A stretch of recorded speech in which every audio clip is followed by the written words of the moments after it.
Aujourd'hui, à l'Urbain, on attend patiemment la neige au Mont-Glisson et on en profite pour rencontrer Julien Benoît-Simard qui va nous parler des nouveautés pour la prochaine saison 2021-2022. Bonne émission!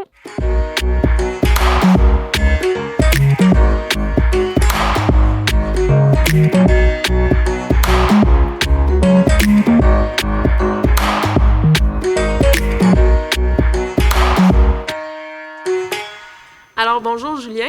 Bonjour. Merci de nous recevoir au chalet aujourd'hui. Ben, ça fait plaisir. Merci d'être venu.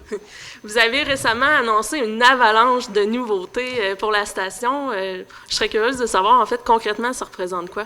Oui, ben c'est ça. On a fait une annonce d'un investissement de 4,5 millions pour la saison 2021-2022 qui s'articule autour de 6 projets majeurs. Donc, nos 6 projets, en fait, c'est qu'on va avoir une nouvelle piste éclairée en soirée, la piste Victoriaville. On va aussi avoir un nouveau sentier de randonnée alpine pour ceux qui font de la randonnée alpine. On a aussi le raccord des égouts avec la ville de Warwick. On a l'agrandissement de la boutique. On a la reconstruction du bâtiment des opérations. Puis on a aussi la bonification du système d'enneigement. Donc, c'est vraiment 6 gros projets qui sont rendus possibles grâce à l'aide de généreux partenaires là, qui nous soutiennent. Oui, c'est qui ces partenaires-là, en fait? On a plein de partenaires, mais nos partenaires majeurs, c'est Cascade, bien évidemment. On a aussi la MRC qui ont fait un renouvellement là, vraiment intéressant avec nous. Ils vont nous accorder 75 000 sur 3 ans, ce qui donne vraiment un bon coup de pouce. Vraiment, on a aussi la ville de Victoriaville, la ville de Warwick, la ville de Tingwick. On a Desjardins aussi. Côté de la piste qui va être éclairée, c'est laquelle en fait? C'est ça, ça va être la piste Victoriaville. Donc, c'est le parcours de ski cross Boulder Cross. C'est une piste ultra populaire chez les familles, chez les jeunes. Donc, dû à sa popularité, on a décidé de l'éclairer en soirée pour qu'elle soit accessible là, pour ceux qui ont des abonnements de soirée justement ou des billets de soirée. Puis, est-ce que vous en aviez déjà d'éclairés? Vous êtes rendu à combien c'est là, ça. Au total? On a 9 pistes éclairées, puis cette année, on s'enligne pour une 10e piste éclairée en soirée. OK, ouais. Parfait. Puis, sinon, vous avez parlé des canons en neige. C'est ça, on va avoir 6 nouvelles perches et puis 4 canons à neige. Et puis, c'est des canons à neige nouvelle technologie.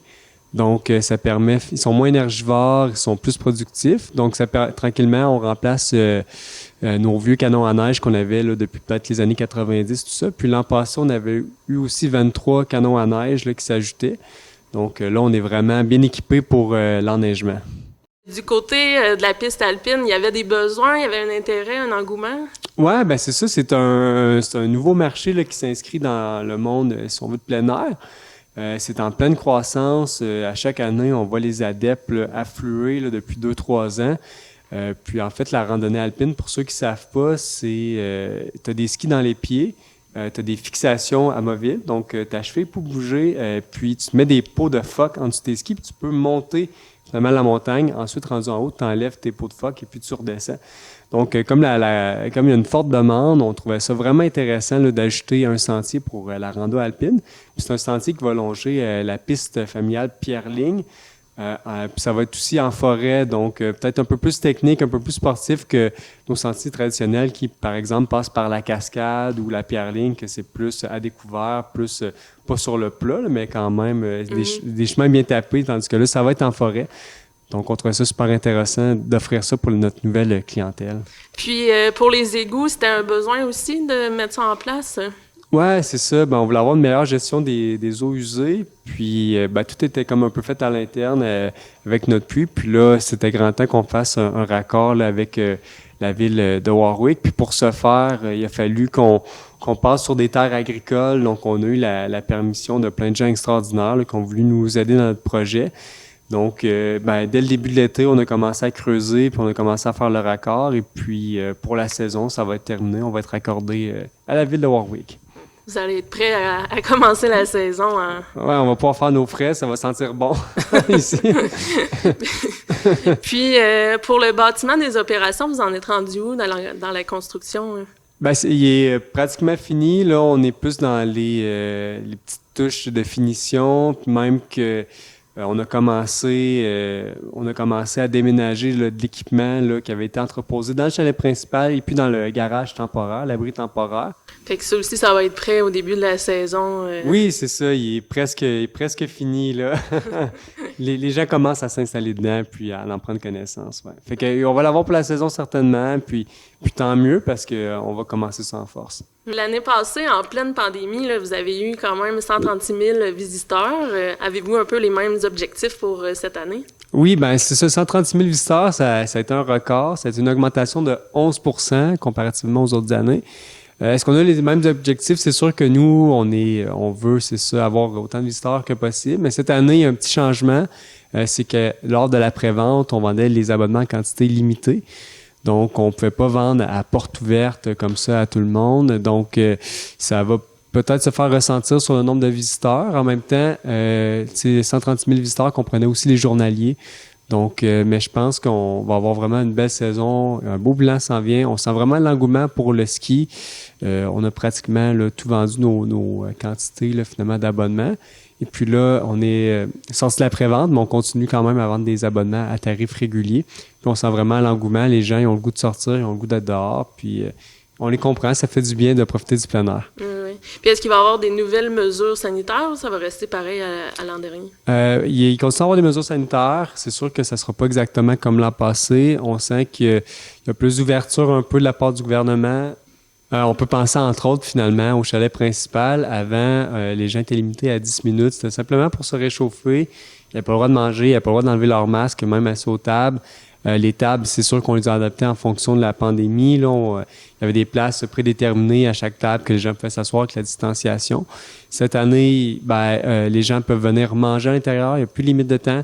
Les casiers journaliers puis les casiers saisonniers sont réaccessibles à nouveau. L'an passé, ça avait été fermé pour des mesures sanitaires évidentes. Donc là, les gens vont vraiment pouvoir se réapproprier le chalet principal comme avant. C'est sûr que pour le moment, ce qu'on sait, c'est qu'il va y avoir un passeport requis pour le Whisky Pub, le chalet du sommet. À moins qu'il y ait des changements là, d'ici la saison, là, ça serait vraiment ça pour le chalet principal.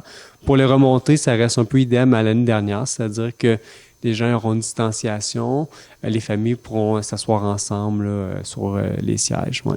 La Super Zone de glissade sur tube, elle va réouvrir cette année. L'an passé, on l'avait fermée avec la pandémie, puis aussi le recrutement.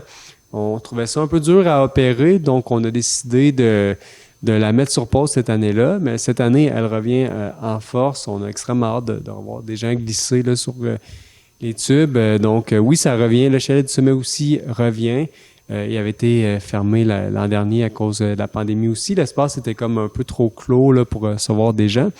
Et puis, il y a aussi l'école de ski qui revient l'an passé. C'est pas qu'on n'avait pas pu l'ouvrir, c'est que avec les exigences, ça devenait compliqué d'opérer des cours de groupe avec les moniteurs et tout. Donc, on avait préféré finalement s'en passer. Mais cette année, tout va aller pour le mieux. Il va y avoir des cours de groupe à moins de changements. Mais pour l'instant, on s'enligne vraiment pour en avoir. Puis, du côté des remontes pente, je pense que les gens vont découvrir quelque chose à leur arrivée. Quelle transformation qu'ils ont subi? Oui, c'est ça, carrément un relooking. En fait, on les a fait lettrer, on les a dédicacés pour deux personnes qui sont extrêmement précieuses pour Glisson. On parle ici de Laurent Lemaire et puis Mylène Laroche. C'est deux personnes d'exception qui sont investies à Glisson depuis le tout début des années 2000, même si c'est pas 1999. Donc, ils sont avec nous, nous accompagnent à plein de niveaux. La nouvelle remontée quadruple, on l'a rebaptisée Mylène Laroche, la remontée Mylène Laroche. Donc, elle a un nouveau nom, elle a un nouveau look. Et puis, pour Laurent Lemaire, on l'avait depuis 2007. Depuis 2007, elle s'appelle la remontée Laurent Lemaire. Mais on s'est dit, tant qu'à refaire un visuel sur les motrices, on va aussi en faire un pour la remontée Laurent Lemaire. Donc là, les deux remontées principales de Glisson sont agencées ensemble. Puis pour vous, pourquoi en fait c'était important? Qu'est-ce que ça symbolisait en fait? C'est vraiment pour souligner le travail exceptionnel de Mme Mylène Laroche. Ça faisait 5 ans qu'elle était sur le conseil d'administration de Glisson comme présidente. Avant ça, elle était administratrice. Elle a aussi été directrice générale de la station ici. Donc, elle s'est vraiment impliquée sur plein de niveaux. Elle a participé à plein de projets super importants ici à la station. Puis là, elle annonçait son départ à la présidence après 5 ans. Elle reste sur le conseil d'administration, mais elle ne sera plus présidente Donc, pour souligner un peu son départ puis tout ce qu'elle a fait, ben, on a voulu dédicacer la remontée en son nom pour tout ce qu'elle avait accompli. Le 6 octobre, juste pour terminer, vous avez lancé aussi une campagne de recrutement Rejoins la Crew de la montagne. C'est ça, sur les réseaux sociaux, vous l'avez peut-être vu, on a une nouvelle campagne de recrutement qui s'appelle Rejoins la Crew de montagne. La campagne vise finalement à nous démarquer comme employeurs, aller chercher des jeunes et des moins jeunes, à finalement s'intéresser à l'industrie du ski. Puis, ils ont plein de beaux avantages. On parle d'avoir un sentiment d'appartenance, du travail d'équipe. Et puis, aussi, les gens qui viennent travailler à Glisson peuvent skier gratuitement. Je pense que c'est à prendre en compte. Tant qu'à travailler puis aimer l'hiver, mais aussi bien skier gratuitement. Donc, c'est une campagne qu'on a lancée vraiment pour nous aider dans le recrutement. Puis, on ne se le cachera pas, le recrutement, c'est vraiment l'honneur de la garde de bien des entreprises. Pour pouvoir opérer, ça prend des employés. Donc, nous, c'est pour ça qu'on aide de l'avant pour une campagne comme ça. Puis en pleine opération, vous avez besoin de combien d'employés? On parle de 230 employés en saison. On a beaucoup de services, on a aussi des opérations. On a le pub de montagne, on a l'école de ski, on a l'enneigement, on a les remontées, tout ça. Fait que ça commence à faire pas mal de monde là, pour opérer une station de ski. Il y en a pour tous les goûts. Hein? C'est ça, il y en a pour tous les goûts. Si vous aimez la restauration, ben, on a un restaurant. Si vous aimez travailler sur des 4 roues dehors, ben, on a les opérations montagne, tout ça. Fait que vraiment, je pense que chaque personne peut trouver son compte à Glisson. Puis pour rejoindre la Crew de la montagne, on va sur votre site web? Oui, il y a 2 façons de se rendre, ça, sur montglisson.ca ou sinon on a crewdemontagne.ca aussi. Donc, vous pouvez appliquer, on affiche tous nos postes de disponibles, on prend aussi les candidatures spontanées. Donc, il ne reste plus qu'à postuler là, puis à avoir les postes offerts. Parfait, mais merci beaucoup. Mais on a hâte de découvrir toutes ces nouveautés-là, puis d'entamer la prochaine saison. Donc, merci beaucoup. Ben, merci à vous, en espérant vous voir sur les pentes cet hiver. Oui, merci.